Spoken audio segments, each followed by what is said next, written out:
요한복음 1장 37절입니다.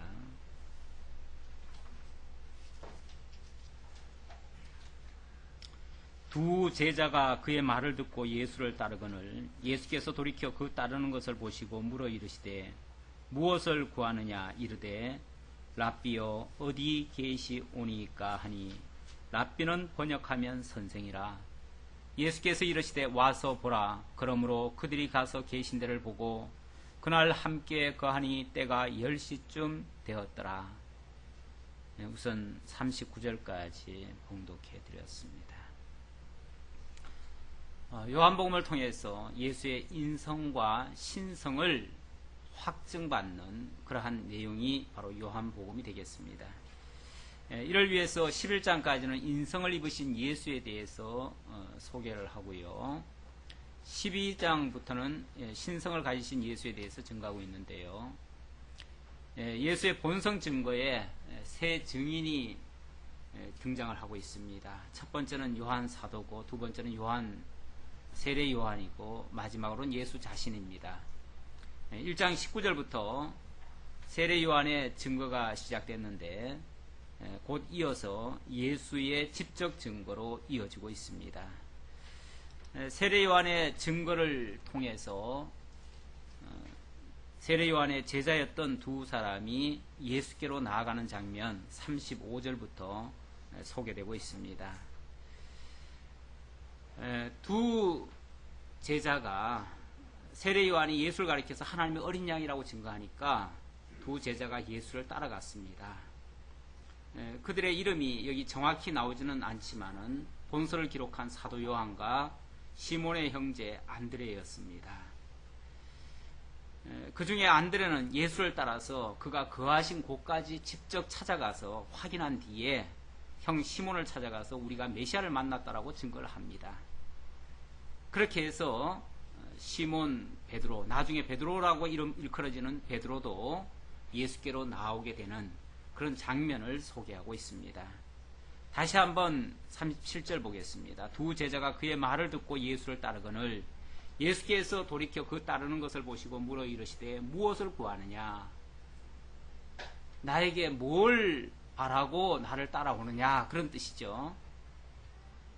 일단은 세례 요한이 예수를 가리켜서 메시아라고 얘기를 하니까 그들은 사실상 메시아가 있다면은 굳이 세례 요한을 따를 이유가 없지요. 메시아를 만나기 위해서 세례 요한을 따랐던 건데 메시아가 왔다고 하니까 메시아를 따르는 거죠. 그래서 따라갔더니 예수님이 뭘 구하고 나를 따르냐라고 묻습니다.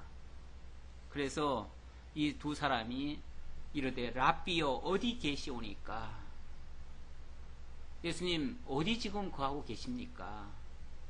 가서 우리가 좀 진짜 메시아인지 자기들 기준이 어디 있는지는 모르지만 어쨌든 자기들 기준으로 진짜 메시아인지 확인하고 싶다는 거죠. 그럼 따라와라. 이렇게 해서 예수님이 계신 곳을 따라갔습니다. 예수님 어디 계셨겠어요? 무슨 좋은 집에 가 계셨겠어요? 보나마나 어느 산 속에 불 같은데 그런 데 가 계셨을 거예요. 그런 곳에서 계신 예수를 보면서 그날 함께 거하니 때가 10시쯤 되었더라. 그냥 가서 보기만 한 것이 아니라 함께 계셨대요. 함께 있었대요. 함께 있으면서 때가 10시쯤 됐다고 하니까 우리 시간으로는 오후 한 6시쯤 저녁 때쯤 된 거예요. 저녁 때쯤 돼가지고 예수님과 함께 거하다가 예수님으로부터 그가 메시아임을 확인하게 된 겁니다. 정확히 무엇 때문에 그렇게 확인했다고는 지금 밝히지 않지만은 그가 계신 곳과 그의 말씀을 통해서 그가 메시아임이 틀림없이 확인이 된 겁니다. 확인이 돼서 그 길로 그 사람들이 예수님께 일단 나와가지고 자기의 형제들을 찾아갑니다. 40절입니다. 요한의 말을 듣고 예수를 따르는 두 사람 중에 하나는 시몬 베드로의 형제 안드레라. 베드로의 동생 안드레죠. 그가 먼저 자기의 형제 시몬을 찾아 말하되 우리가 메시아를 만났다 하고 메시아는 번역하면 그리스도라. 메시아란 말은 히브리어고 그리스도는 헬라어입니다. 똑같은 단어예요. 똑같은 단어인데 그래서 번역하면 그리스도라. 구약시대는 유대인이니까 의뢰이 메시아 그랬습니다. 메시아라고 그렇게 메시아를 고대하고 바라고, 나라가 어려우면 어려울수록, 힘이 들면 힘이 들수록 그들은 더욱더 메시아를 고대하고 있었습니다. 메시아가 곧 올 것이다. 왜냐하면 선지자들이 메시아에 대해서 계속 예언을 했거든요. 메시아가 올 것이다. 메시아가 올 것이다. 메시아가 오면 이 모든 문제에서부터, 어려운 문제에서부터 해방될 수 있다. 이런 이야기를 했기 때문에 메시아 고대 사상은 히브리인이라면 다 가지고 있었습니다. 그런데 자기들 눈으로 확인해 보니까 진짜 이분이 메시아구나 라는 것을 확인했다는 거예요. 그래서 우리가 메시아를 만났다. 여기 우리라는 표현은 한 사람 이상을 우리라고 그러죠. 그러니까 지금 자기들 두 제자가 다 가서 확인해 봤다. 나 혼자 지금 본 게 아니라 우리 함께 확인했다. 원래 유대인들의 말은요, 두세 증인의 말이 아니면은 믿지를 않는다고 그래요. 그러니까 우리라야 사실은 그 말이 믿을 수 있는 겁니다. 지금 여기 증거들도 두세 증인을 통해서 증거하고 있지만 실제 형제들한테 가서 이야기하는 것도 두세 증인으로서 이야기를 하는 거예요. 자, 그랬더니 그제서야 이제 함께 다 봤다고 하니까, 확인했다고 하니까 진짜 베드로도, 그 당시는 이제 베드로는 아닙니다. 시몬이라고 이름이 되었는데 시몬이 정말인가 해가지고 자기도 확인하러 오는 거죠. 데리고 예수께로 오니 예수께서 보시고 이르시되 내가 요한의 아들 시몬이니 장차 게바라 하리라 하시니라. 게바는 번역하면 베드로라. 그를 보자마자 예수님께서 먼저 이야기를 하십니다. 무슨 말을 하지도 않았는데 예수님께서 네가 요한의 아들 시몬이니 장차 게바라 하리라.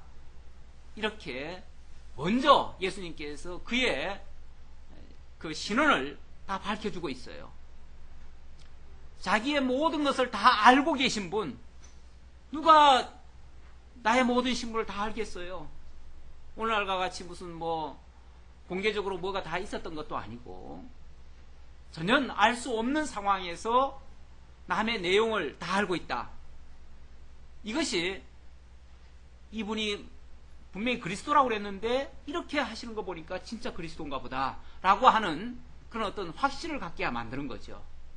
그렇게 그리스도께서 먼저 게바에게, 시몬에게 그 사실을 확인하는데, 이 게바라는 말은 다시 이제 쉽게 말하면 이제 히브리어고 헬라어로 번역하면 베드로라는 말이고, 그 베드로라는 말이 우리말로 번역하면 반석이라는 말이 되고 그렇습니다.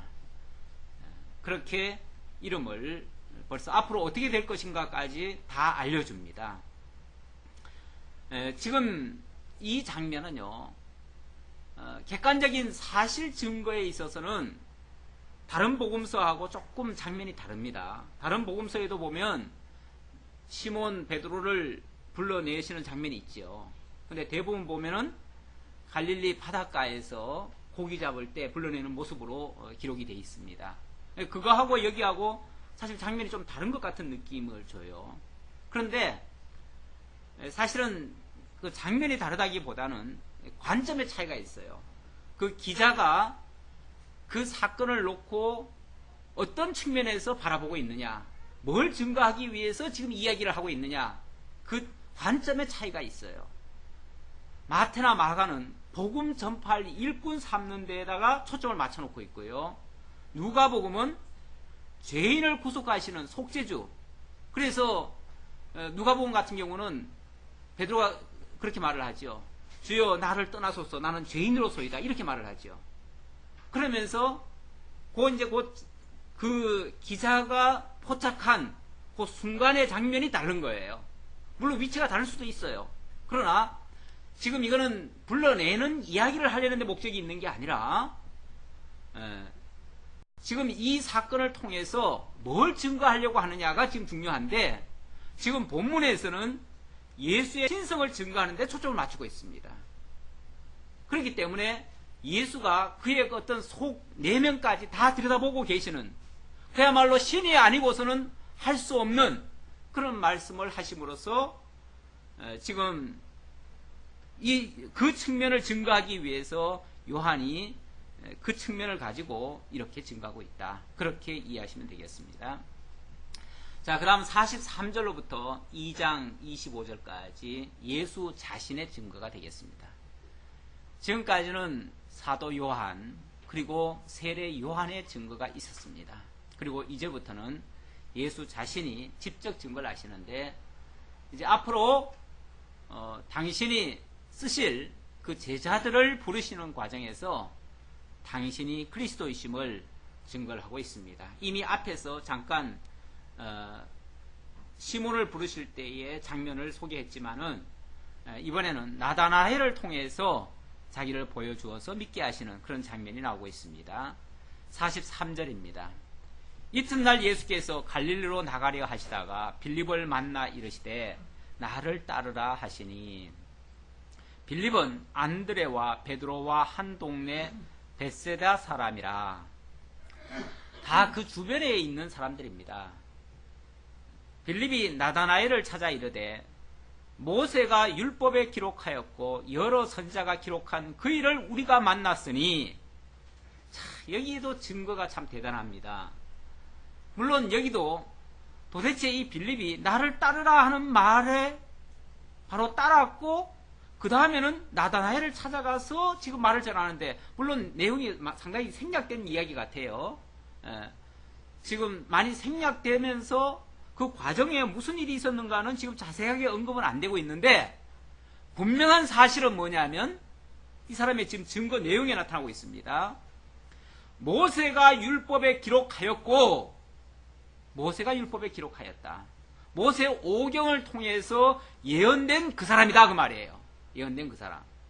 그리고 여러 선지자가 기록한 그 일을 우리가 만났다. 모세의 글에도 메시아가 예언되어져 있었고, 여러 선지자의 말에도 그래도 메시아가 예언되어 있었습니다. 그런데 그것을 지금 종합해서 하는 말이, 모세도 율법에 기록하였고 여러 선지자가 기록한 그 일을 우리가 만났다. 여기도 역시 자기 혼자 만났다는 얘기가 아니라 지금 몇 사람, 벌써 빌립, 안드레, 베드로, 이 세 사람이 함께 만났다라고 지금 함께 증언하는 장면입니다. 도대체 예수님이 지금 뭘 보여줬는지 정확히 그 사실은 지금 안 밝혀지고 있어요. 그러나 예수님의 그 사는 모습이 보통 사람과는 분명히 달랐고요. 그의 말씀 자체가 분명히 달랐고요. 그가 지금 그들의 그 내면을 다 들여다보고 있는 그 모습이 전혀 달랐죠. 그리고 어쩌면은 세례 요한이 예수를 알 때 성령이 비둘기같이 임하는 것을 보거든 그가 그리스도인 줄 알라, 이렇게 얘기한 것처럼, 혹시 예수님을 보는 순간에 그 예수님에게 그리스도 되시는 어떤 성령에 임하시는 그런 모습, 그것을 봤는지도 모르겠습니다.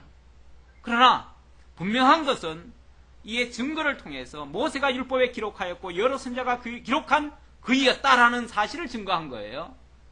그렇다면 이 사람은 평소에 모세의 글을 알고 있는 사람이고 선지자의 글을 알고 있는 사람입니다. 다시 말하면 모세와 선지자가 약속했던 그 메시아를 고대하고 기다리고 있었던 사람이에요. 고대하고 기다리던 사람이기 때문에 그 기다리던 사람을 만나는 순간 그가 바로 이분이라는 사실을 확인할 수 있었던 거죠. 사실은 전혀 생각지도 않고 성경도 모르고 아마 전혀 아무것도 모르는 사람 같으면 그 예수를 봤을 때 전혀 예수를 그 메시아라고 생각하지 않았을 수도 있을 거예요. 그런데 그렇게 고대하고 바라던 그분의 모습, 성경에서는 어렴풋이 메시아에 대해서 얘기하고 있었지만 그 어쩌면 그 성경처럼 그의 모습이 그렇더라 그 말이죠. 그의 그 삶의 모습이 그렇더라 이 말이죠. 그의 행적이 그렇더라 그 말이죠.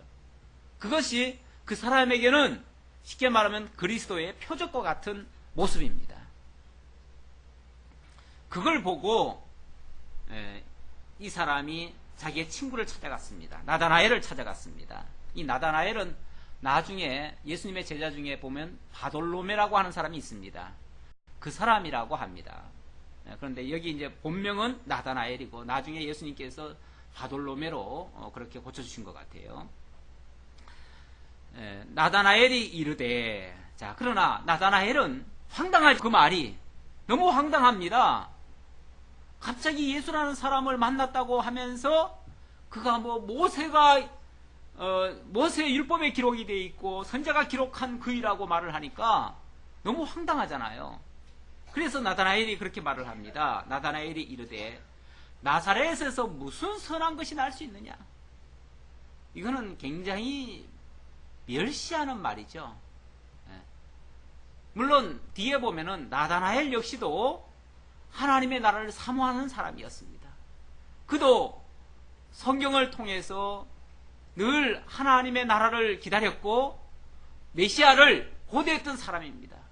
그럼에도 불구하고 그가 가지고 있는 그 자기 상식에서는 나사렛에서 선한 것이 나올 것이라고는 상상을 못하는 거죠. 선한 것이란, 선한 게 뭐 있어요?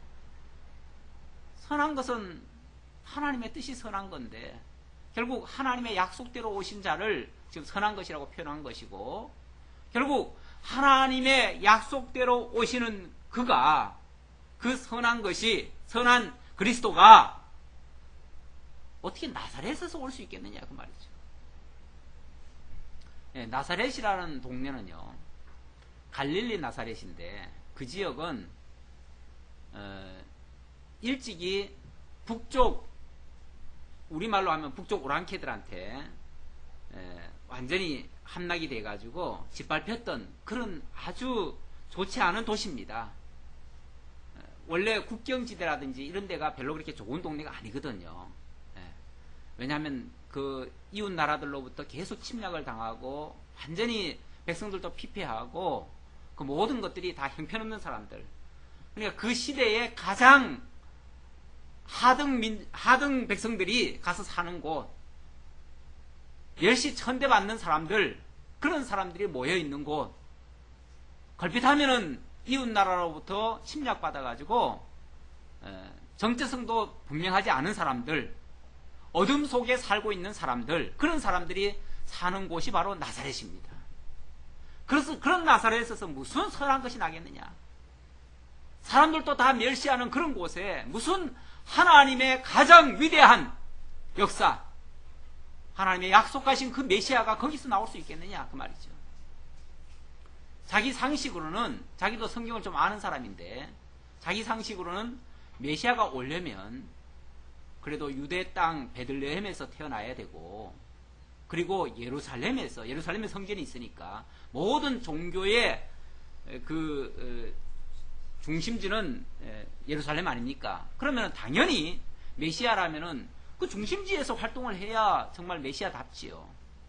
그런데 참 나사렛이라고 하니까, 거기서 왔다고 하니까 아주 멸시가 되는 거죠. 멸시가 한마디로.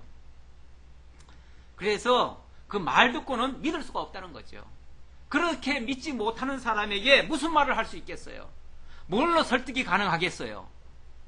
무슨 말을 설명해가지고 설복을 시키겠어요? 설복 못하지요. 못하니까 어떻게 말합니까?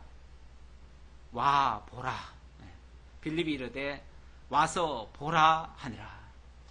그런 사람들에게 할 수 있는 말은 와서 네가 직접 봐, 그 말이죠. 사실 이 말은 앞에서 예수님께서 하신 말씀이었습니다. 와 보라. 앞에서 안드레와 그 요한이 예수님께서 예수님 어디 계십니까? 그랬더니 와서 보라. 그런 말을 했죠. 그러니까 뭐 말이 필요 없어요. 와서 보면 뭐 해요? 알게 된다는 거죠. 와서 보면 알게 된다는 거죠. 사실 때로는 우리가 말로 표현하지 못할 때가 참 많습니다. 말로 표현하지 못하는 거, 직접 봐야 알 수 있는 거, 이런 게 많지요. 그래서 와서 보라 그랬어요. 그랬더니 마지못해서 그냥 친구가 오라고 하니까 가기는 가지만 믿을 수는 없었던 거죠. 믿지는 못하고 가서 이제 반신반의하면서 가서 확인이나 해보자, 그런 마음에서 왔을 거예요. 왔는데 예수께서 나다나엘이 자기에게 오는 것을 보시고 그를 가리켜 이르시되, 보라, 이는 참으로 이스라엘 사람이라 그 속에 간사한 것이 없도다. 그 나다나엘을 보면서 예수님이 그에 대한 모든 것을 다 평을 하시는 거예요. 여기는 짧게 한마디로 나왔지만은 그 모든 이야기를 다 해주셨겠죠. 그의 그 어떤 본심이라든지 그의 중심을 다 캐치하시고 예수님께서 다 말씀을 하시는 거예요. 나다나엘 입장에서 깜짝 놀라는 거죠. 지금 처음 보는 사람인데, 처음 보는 사람이 자기에 대해서 뭔가 다 아는 듯이 얘기를 하고 있어요. 너무 깜짝 놀라잖아요. 우리도 내 모든 사연을 내가 말한 적도 없고 내가 공개되지도 않은 일을 누가 다 알고 있다. 얼마나 깜짝 놀랄 일이겠어요. 저 사람이 내 속에 들어왔다 갔나? 나를 언제 봤었나? 별의별 생각이 다 들겠죠. 네. 자, 그랬더니 나다나엘이 이르되, 어떻게 나를 아시나이까? 도대체 나를 어떻게 아신다고 그런 말씀하십니까? 라고 얘기를 했습니다. 예수께서 대답하여 이르시되, 빌립이 너를 부르기 전에 네가 무화과나무 아래에 있을 때에 보았노라. 무화과나무 아래라는 말, 이 말이 뭘 증거하냐면 이 나다나엘이 하나님의 나라를 기다렸고 하나님의 나라, 바로 메시아를 고대하고 있었던 사람이다라는 것을 지금 증거하고 있는 얘기입니다. 이 무화과나무 아래에서, 무화과나무는 사실 이스라엘 백성들이 가장 좋아하는 나무의 열매이기도 하고 이스라엘 나라를 가리키는 상징적인 그런 나무입니다. 쉽게 말하면 우리나라의 국화가 우리나라 꽃인 것처럼 그쪽 나라의 국화는 쉽게 말하면 무화과나무예요. 무화과나무. 예. 그걸 국화가 아니라 국목이라고 그러나요? 예. 국가를 가리키는, 상징하는 나무, 그게 무화과나무입니다. 그러니까 그 나무 아래에서 이스라엘 나라가 회복되기를 기다리고 메시아를 기다리면서 하나님의 말씀을 상고하고 있었던, 기도하고 있었던 그 모습을 예수님이 다 봤다는 거예요.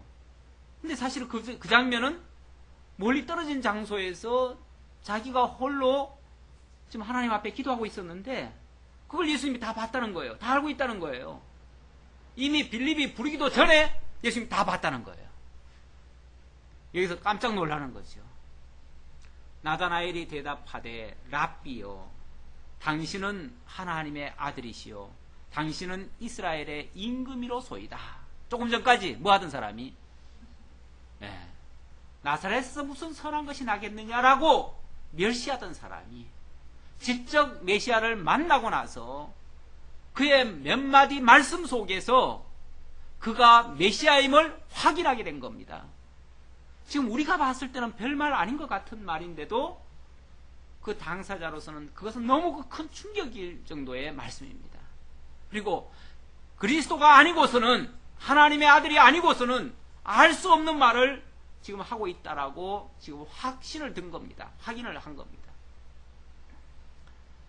각자에게 하나님께서 자기를 부르실 때, 그리고 하나님을 깨닫게 하실 때, 어찌 보면 다 경험들이 다 다르죠. 경험들이 다른데 이렇게 하나님께서 각자에게 깨닫게 하는 순간 어떤 말씀을 주시고 그 말씀 속에서 확인이 되어지는 과정, 이것이 무슨 계산식으로 정확히 이렇게 되어야만이 꼭 그렇게 믿어지는 게 아니고요.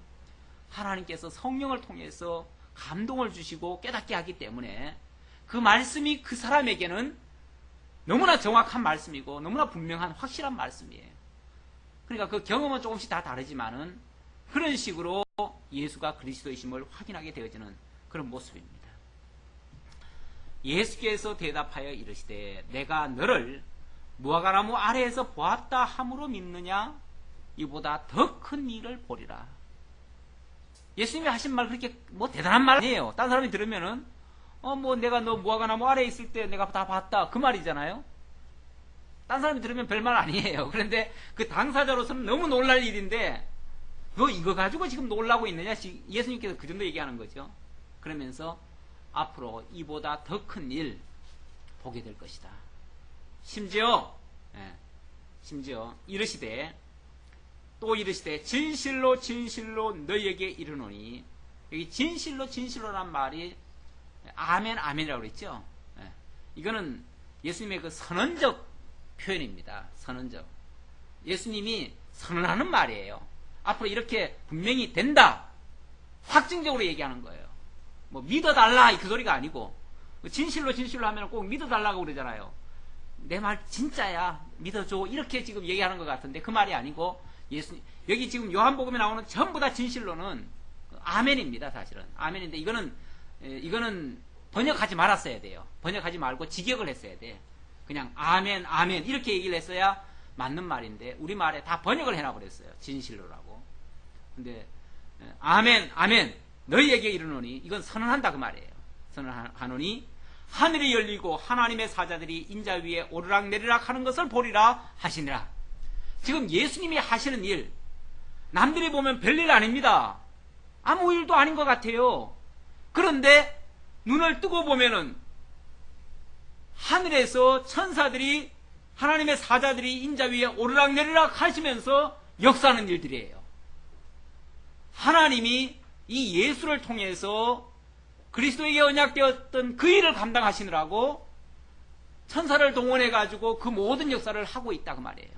그 일을 지금 보게 될 것이다. 앞으로 계속 보게 될 것이다 그 말이에요. 앞으로 그리스도를 통해서 되어지는 모든 역사들, 사실은 하나님께서 하나님의 사자들이 인자 위에 오르락내리락 하면서 역사하는 일들이에요. 그 모든 일들, 거기서 놀라운 역사들이 일어나죠. 우리 인간으로서는 생각할 수 없는 일들이 일어나죠. 우리 과학적으로도 증명이 안 된 일들이 일어나죠. 그 모든 일들이 하나님의 사자들을 통해서 되어지는 역사들입니다. 그러니까 예수님 입장에서는 당연한 일이에요. 당연한 일인데 사람이 보기에는 있을 수 없는 일이에요. 비과학적인 이야기들이에요. 그래서 어떻게 그런 일이 있을 수 있어 하고서 믿지 못하는 그런 일들도 많이 있습니다. 이제 그런 일들이 이제부터 시작될 겁니다. 그래서 2장으로 넘어가면 곧바로 표적 사건들이 일어나기 시작합니다. 그 표적 사건들이 일어나는데 사람들로서는 상상할 수 없는 일들이 일어나게 되어지는 거죠. 알고 보면 하나님의 사자들이 오르락내리락 하면서 그 모든 역사를 이루는 겁니다. 얼른 보면 사람들이 뭐 그 말씀에 순종해서 되는 것 같기도 하고, 뭐 아니면은 뭐 움직여서 어떻게 되어지는 역사 같은데 그게 아니고 결국 하나님께서 이가 바로 신성을 가진 그리스도다라는 걸 증명하기 위해서 표적적인 사건으로 그 역사들을 일으키시는 그런 내용들입니다. 자, 2장으로 넘어갑니다. 2장 1절로 11절까지 혼인집의 포도주 표적으로 자기의 영광을 나타내어 믿게 하시는 장면입니다. 사흘째 되던 날, 자, 그리고 이제 사흘째가 지났습니다. 갈릴리 가나에 혼례가 있어 예수의 어머니도 거기 계시고 예수와 그 제자들도 혼례 청함을 받았더니 포도주가 떨어진지라. 예, 사흘째 되던 날 갈릴리 가나에 혼례가 있었다네요. 그리고 거기에 누가 있었다고요? 예수의 어머니도 거기 계셨다. 예수의 어머니가 거기 계셨다는 말은 처음부터 거기 있었다 그 말이에요. 다시 말하면 이 말은 예수의 어머니와 친척벌 되는 사람의 혼인집이었다 그 말이에요. 그러니까 예수의 어머니가 거기에 어쩌면 주인과 같은 위치에서 지금 그곳에 머물고 있습니다. 거기에 누가 초청을 받았냐면 예수와 그 제자들도 혼례 청함을 받았더니, 예수와 제자들은 청함을 받아 간 사람들입니다. 그런데 포도주가 떨어졌어요. 어머니 입장에서는 예수와 제자들이 와가지고 많이 먹어서 떨어졌다고 생각했는지 어째서 그런지, 좌우간 당신은 지금 주인 입장에서 이제 주인은 아닙니다만은 주인과 같은 입장에서 포도주가 떨어진 거에 대한 책임을 느끼는 거죠. 그렇죠? 예수와 제자들이 많이 와가지고 많이 먹어서 떨어졌을 수도 있겠다. 그럼 어떻게 해요? 떨어졌다는 사실을 알리고 어떻게 좀 해결책을 좀 찾아보라는 뜻으로 이야기를 할 수 있습니다. 그런 뜻으로 사실은 이야기를 하는 것 같아요. 포도주가 떨어진지라 예수의 어머니가 예수에게 이르되 저들에게 포도주가 없다 하니 저들에게 줄 포도주가 지금 떨어졌다는 거죠. 그랬더니 예수께서 이르시되 여자여 나와 무슨 상관이 있나이까 내 때가 아직 이르지 아니하였나이다.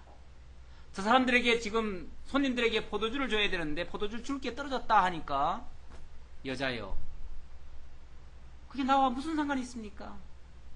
아직 내 때가 이르지 아니하였나이다. 어때요? 아름다운 말이에요?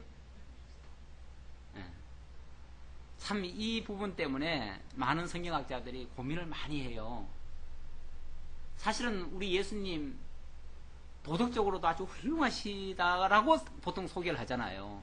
그렇게 소개하려면은 참 언어 사용에서도 있어서도 참 표현이 좋아야 되고 특히 어머니한테는 아주 효성이 지극한 이런 분으로 묘사가 돼야 되는데 지금 여기 표현상은 어머니를 가리켜서 여자여 나와 무슨 상관이 있나이까 아주 퉁명스러운 이야기가 아닐 수가 없습니다.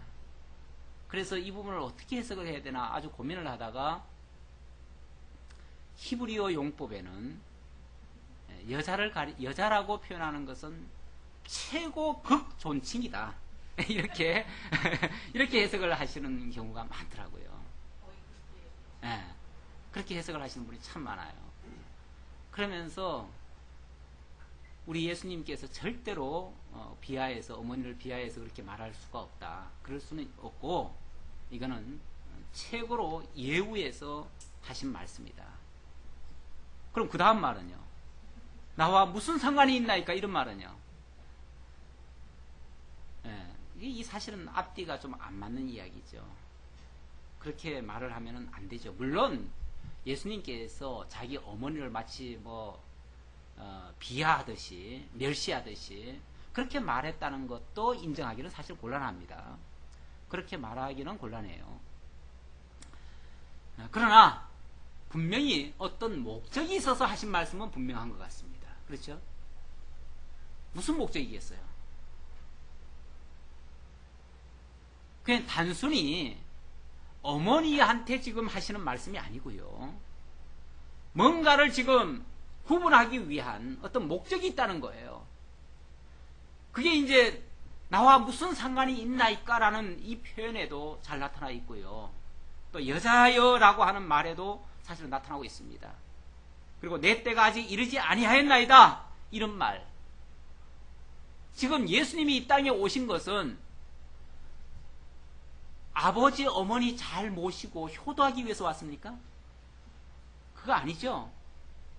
예수님은 하나님의 뜻을 이루러 오셨어요. 하나님이 하고자 하시는 하나님을 계시하기 위한 그리고 하나님의 그 뜻 다시 말하면 하나님의 나라와 그의 의를 이루시기 위한 그 목적을 가지고 이 땅에 오셨어요. 때를 따라서 그 일을 하실 거예요. 때를 따라서.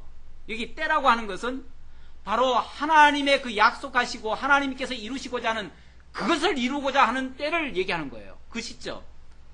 그때 그걸 지금 이루고자 오셨지 무슨 어머니 일이나 도와드리려고 온 건 아니에요. 그렇죠? 그렇다면 철저하게 예수는 하나님의 아들로서 하나님의 뜻을 이루는데 초점이 맞춰져야 되는데 지금 어머니는 예수를 어떻게 이해하고 있습니까? 자기 아들로 이해하고 있잖아요. 아들로 이해하고 아들에게 지금 쉽게 말하면 아쉬운 소리 하는 거 아니에요. 뭐 예수가 많이 먹어서 그런지는 어쩐지 모르지만 자고간 술이 다 떨어졌잖아요. 하필이면 왜 예수와 그 제자들도 홀리의 청함을 받았더니 포도주가 떨어진지라 이렇게 말을 합니까? 마치 누구 때문에 포도주 떨어진 것처럼 얘기해요? 예수와 그 제자들 때문에 포도주가 떨어진 것처럼. 어쩌면 이 사람들은 나중에 초대받아가지고 그만큼 준비 안 했다가 많이 먹는 바람에 떨어진 것 같은 그런 인상을 지금 풍기고 있잖아요. 그러니까 지금 어머니가 지금 예수 보고 저 사람한테 지금 저 사람들한테 포도주 줄 거 지금 없다. 네가 어떻게 좀 해봐라. 이렇게 지금 얘기한 거 아니겠어요? 지극히 인간적인 생각으로 지금 아들한테 쉽게 말하면 포도주 문제를 해결해 보라고 지금 얘기를 한 겁니다. 사실 그 마리아가요, 예수를 자기 아들로 생각한 적이 몇 번 있었습니다. 전에 12살 때 될 때, 그때도 성전에 올라갔다가 온 적이 있는데, 그때 성전에 올라갔다가, 그 이제 명절에 성전에 올라가면요, 지금도 라마단 기간에 보면은 그 성지순례하는 사람들이 많잖아요. 너무 많아가지고 심지어는 막 압사 사고도 당하고, 뭐 죽는 사람 많습니다. 그런데 그 당시도 뭐 마찬가지라고 봐야죠. 지방에서 오늘날과 같이 교통이 안 좋으니까 그렇게 많이는 안 왔을지라도 어쨌든 사람이 너무 많습니다. 너무 많으니까 지금 자기 아들들이, 어린 아들들이 따라오는지 안 따라오는지도 모를 정도로, 그리고 친척들도 같이 가고 있으니까 친척들 중에 있겠지. 애들이 노느라고 지금 안 따라오겠지. 그러고는 그냥 성지 순례하고 쉽게 말하면 고향으로 돌아가고 있었습니다. 근데 사흘째 되는 날 주변을 보니까 아무리 찾아봐도 예수가 안 보이는 거예요. 그냥 길에서 얼마나 찾다가 나중에서 자꾸 그러면 어디 있었을까? 어디서 우리가 해야 됐지? 어디서 못 봤지? 그러면서 자꾸 거슬러 올라오다가 다시 예루살렘까지 왔잖아요. 그래서 성전에 가보니까 성전에 선생들하고 예수님이 지금 대화를 나누고 계셔요. 그래서 그때 그냥 그동안 그냥 그 서론과 모든 게 다 있었겠죠. 막 그 예수에게 막 책망을 하지요. 아이야, 네가 어쩌다가 이렇게 우리 속을 썩이냐 그러면서 쉽게 말해서 꾸짖는 장면이 나옵니다. 그 장면이 한번 있었어요. 그때 예수님이 뭐라고 그럽니까? 내가 내 아버지 집에 있어야 할 줄을 알지 못하셨나이까? 얼마나 냉정한 말입니까? 내가 내 아버지 집에 있어야 될 줄을 알지 못하셨나이까? 당신은 지금 성전에 있는 것이 누구의 집에 있는 거예요? 내 아버지 집에 있는 건데, 내가 내 아버지 집에 있는 거 당연한 건데 왜 그걸 가지고 왜 걱정을 하고 이렇게 생각하십니까? 그거는 마리아가 평소에 자기 아들로 자꾸 생각을 했다는 거죠. 아들로. 물론 뭐 육신을 입고 올 때 분명히 자기가 낳았으니까 아들이라고 할 수는 있지만, 그거는 어디까지나 육신적인 생각이고, 근원을 찾아 올라가면, 지금 여기 요한복음이 얘기하고자 하는 건 뭡니까? 지금 근원을 얘기하려는 거 아니에요. 그 본성을 얘기하려는 거니까, 본성으로 말하자면 그리스도란 말이에요. 그리스도. 내 아들이 아니라 하나님의 아들, 영원한 그리스도란 말이에요. 지금 그걸 지금 강조하려니까 좀 죄송하지만 육신의 어머니에게는 여자여라고 얘기를 한 거예요. 여자여. 냉정하죠? 이거는 나를 육신의 아들로 생각하지 마십시오. 그 말이죠. 나를 육신의 아들로 생각하지 마십시오. 여자의 자식으로, 여자가 낳은 자식으로 생각하지 마십시오. 나는 성령으로 잉태한 하나님의 아들입니다. 이걸 지금 강조하는 거죠. 그러면서 나와 무슨 상관이 있나이까? 이 말도 마찬가지예요. 나와 무슨 상관이 있나? 육신적인 아들로 생각하고 아들이 어떻게 해결해 주기를 바라니까 지금 이거는 아들로서 할 일이 아니거든요. 아들로서 할 일이 아닙니다. 그거는 포도주 만드는 일은. 이거는 하나님의 일이에요. 하나님의 영광을 나타낼 일이고 그리스도의 표적을 지금 나타낼 일이에요. 그리고 그것은 아무 때나 할 수 있는 게 아니고 하나님께서 때를 정해서 되게 하실 일이에요. 그러니까 하나님이 필요하실 때, 하나님이 당신의 영광을 나타내고자 하실 그때 하실 수 있는 일이에요. 그러니까 자기 의지대로 하는 게 아니고 하나님께서 하게 하시면 하는 거죠. 그래서 아직 내 때가 이르지 아니하였다라고 얘기를 하는 거예요.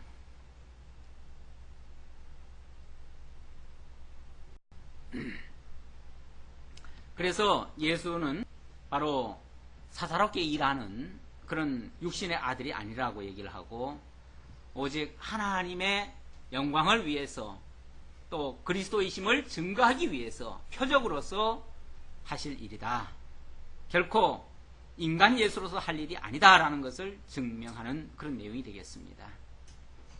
자, 그랬더니 그 말을 듣고 마리아가 비로소 생각이 난 겁니다. 아, 그렇지. 예수는 성령으로 잉태된 하나님의 아들이야. 하나님의 아들을 내가 내 아들로 생각하고 이렇게 한 것은 잘못이야 라고 생각을 하고, 그 제자들에게, 아니 제자들이 아니라 거기 하인들에게 신신당부를 합니다. 지금 그 집 주인과 같은 위치이기 때문에 그렇게 말을 할 수 있는 겁니다. 하인들 보고 그렇게 말을 하는 거예요. 예수께서 어떻게 말을 하는지 모르지만은 어떻게 하더라도 너희들은 그대로 받아서 그대로 따라줘라. 그렇게 이제 명을 하는 거죠. 그래서 인간적인 생각은 적고 이 일을 통해서 하나님의 영광이 드러날 것을 깨닫고 예수가 무슨 말씀을 하시든지 그대로 하라고 신신당부를 합니다. 자, 조금 더 보죠. 6절입니다. 거기에 유대인의 정결 예식을 따라 두세 통들은 돌 항아리 6이 놓였는지라. 정결 예식을 따라 두세 통들은 돌 항아리 6개 있었다. 그 말은 물통이 항아리가 6개가 있었는데 거기에 담는 물은 손 씻기 위한 물이다 그 말이에요. 근데 손 씻기 위한 물도 이미 다 썼으니까 어떻게 되죠? 다 빈 항아리가 됐겠죠. 빈 항아리가 됐으니까 이제 거기다가 예수께서 그들에게 이르시되 돌 항아리에 물을 채우라 하신즉 아귀까지 채우니 이제는 떠서 연회장에게 갖다 주라 하시며 갖다 주었더니 연회장은 물로 된 포도주를 맛보고도 어디서 났는지 알지 못하되 물도온 하인들은 알더라. 연회장이 신랑을 불러 말하되 사람마다 먼저 좋은 포도주를 내고 취한 후에 낮은 것을 내거늘 그대는 지금까지 좋은 포도주를 두었도다 하니라.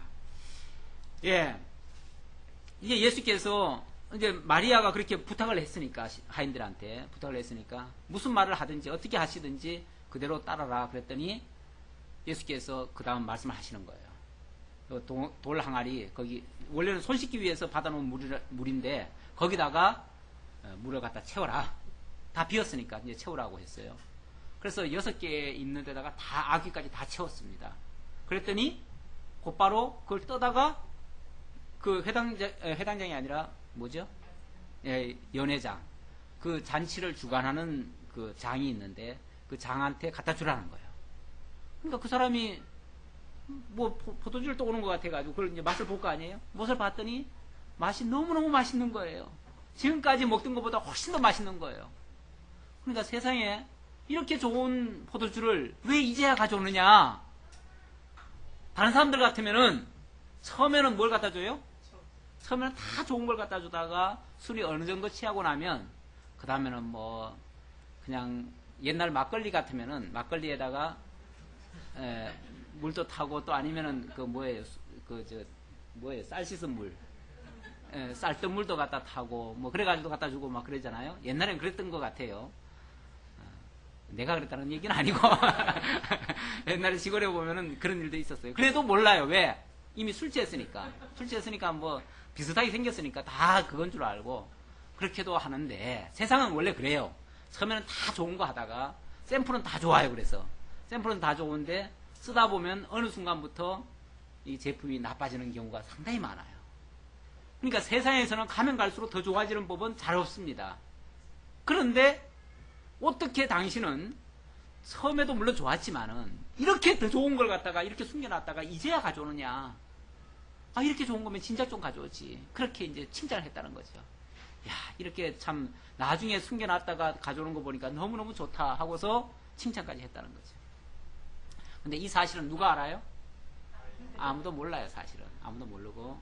물동원 사람은 그 사람도 사실은 그게 포도주라는 사실을 아는 게 아니고 물로 아는 거죠. 왜? 자기네들이 물 떠다 넣었으니까. 그리고 갖다 주라고 해가지고 그냥 갖다 줬을 뿐이니까. 그것만 했겠죠. 물론 뭐 나중에는 이게 이제 결국은 놀라운 일이구나라는 걸 알았겠죠. 그래서 어쩌면 그 하인들이 나중에 예수를 믿었는지 모르겠어요. 아직 뭐 믿었다는 얘기는 없지만은, 어쨌든 이 표적이 예수께서 이 첫 표적을 갈릴리 가나에서 행하여 그의 영광을 나타내심에, 바로 이 영광을 나타내기 위해서 하나님께서 그런 역사를 하게 하신 겁니다. 나타내심에 제자들이 그를 믿으니라. 이게 예수의 자기 증거입니다. 예수께서 바로 그 하나님의 아들로서 하나님의 영광을 나타내시기 위한 목적으로 오셨다는 거, 사람의 아들이 아닌, 그걸 증명하기 위해서 자기 어머니가 아들아 했을 때 여자여 하고서 냉정하게 말을 하기도 하고요. 그러니까 이게 무슨 뭐 사사로운 어떤 감정이나 그런 게 아니고 바로 당신이 하나님의 아들이심을 증명하기 위한 그 증거로 이렇게 이야기를 했다. 12절로부터 22절까지는 예수께서 성전을 정결케 하시고 헐면 사흘 만에 다시 짓겠다고 하시는 장면인데요. 여기까지 할까요? 네, 여기까지 하겠습니다. 좀 아껴야죠. 너무 귀한 말씀을 너무 빨리빨리 가니까 너무 가볍게도 생각할 수도 있고요. 이미 지나간 이야기인데 제가 사실 서두에 좀 얘기를 하려다가 제가 타이밍을 좀 놓쳐버렸는데요. 이 영원 개념에 대한 거, 그리고 그 참빛의 개념에 대한 거, 이거 제가 조금만 한번 도표로 한번 그려드리고 정리하는 차원에서 조금 설명드리고 오늘 마치도록 할게요.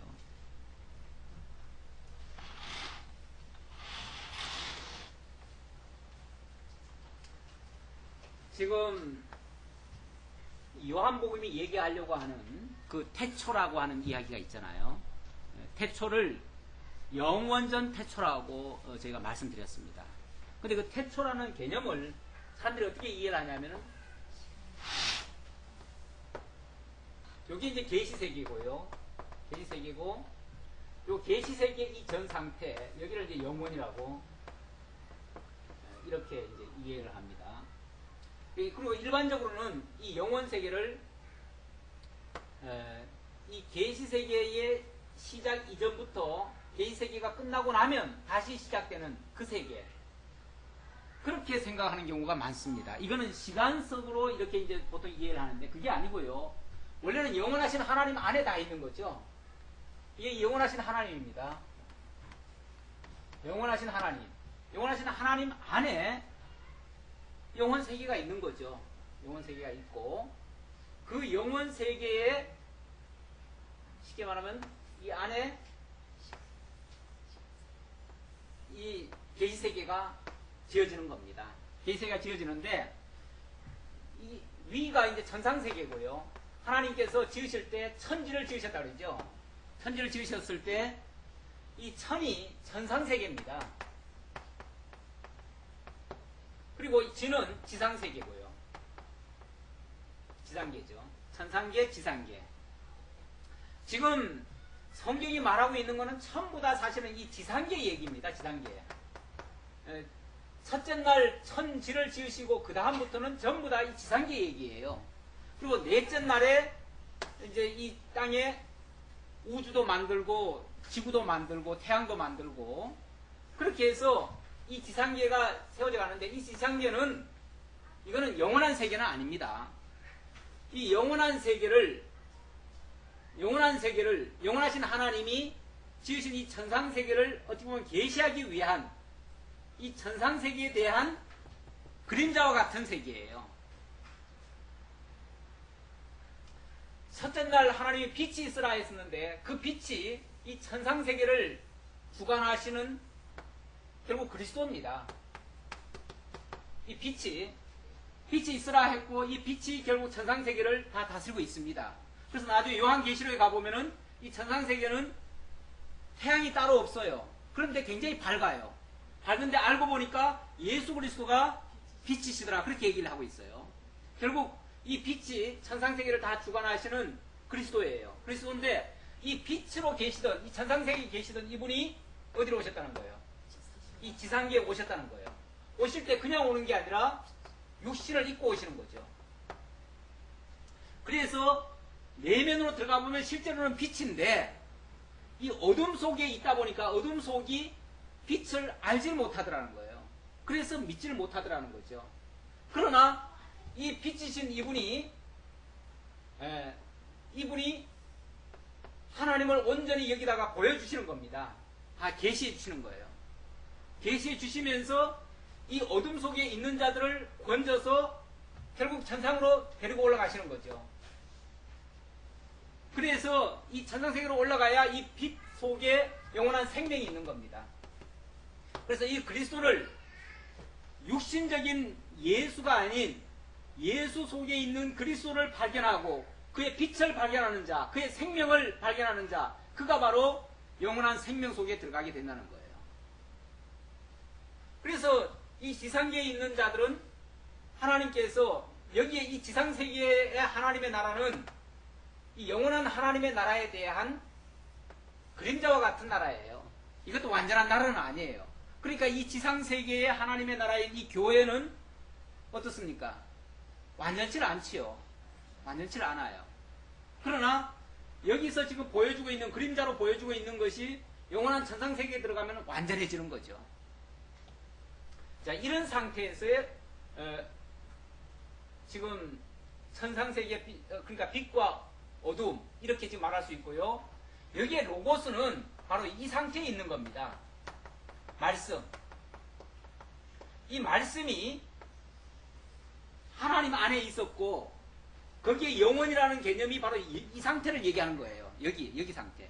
여기에 말씀으로 계시던 분이 빛으로 천상세계를 다스리고 계시고 이 지상세계도 당신이 다 지으셨고 그리고 당신이 육신을 입고 이 땅에 오셨고 그리고 이때 벌써 하나님께서는 영원한 계획을 세우셨어요. 그것이 바로 하나님의 나라와 하나님의 의를 약속을 하셨다는 거예요. 계획을 하셨다는 거예요. 말씀 속에서. 말씀으로 계실 때 하신 것을 이 역사 속에 실제로 이루시는 겁니다. 이루셔가지고 천상세계 안에 벌써 하나님의 나라를 이루셨잖아요. 그리고 지상세계는 그에 대한 모형으로서 나라와 의를 언약하시고 이때는 계획하신 것을 언약하시고 언약하신 것을 역사 속에서 펼쳐가는 거예요. 이렇게 펼쳐가는 거예요. 펼쳐가고 나서 마지막에 가서는 이 그리스도가 이 하나님의 지상에서 만드는 나라를 영원한 하나님의 나라로 통일을 시키는 거예요. 만유통일이라고 합니다. 만유통일. 통일을 시켜요. 그렇게 되면 이것이 전부 다 하나님의 나라가 되는 거죠. 물론 이 그림자 같은 것들은 그림자니까 다 없어지고 영원한 하나님의 나라로 완성되어지는 거죠. 이런 개념으로 요한복음을 이해하시면 좋겠습니다. 이런 개념이 아니면 요한복음이 이해되질 않습니다. 그래서 예수가 바로 여기 계신 빛으로 계신 그리고 영원한 생명의 근원이신 그분이시라는 것을 계속해서 지금 육신을 입고 이 땅에서 지금 활동을 하고 있지만 실제로는 바로 이런 분이라는 것을 지금 계속 얘기를 하는 거예요. 이걸 강조하려니까 사람의 아들이라고 하는 그것을 어떤 의미에서 좀 차단을 해야 돼요. 차단을 하려고 어머니에게마저 여자여라고 표현을 한 겁니다.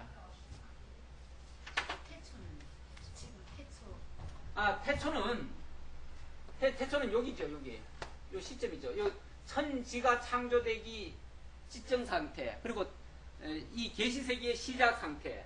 계시세계 시작 상태. 예. 예. 그러나 지금 요한복음에 말할 때 태초는 이 영원 상태 여기를 얘기하는 거죠. 여기를 얘기하는 거죠. 그러면 예, 영원 태초입니다. 그럼 시간의 시작의 태초는 어디 있는 겁니까? 그건 여기 있죠. 여기. 창세기에 나오는 예, 창세기 시점은 바로 요 시점이고 요한 사도의 시점은 요한복음의 시점은 이 상태고.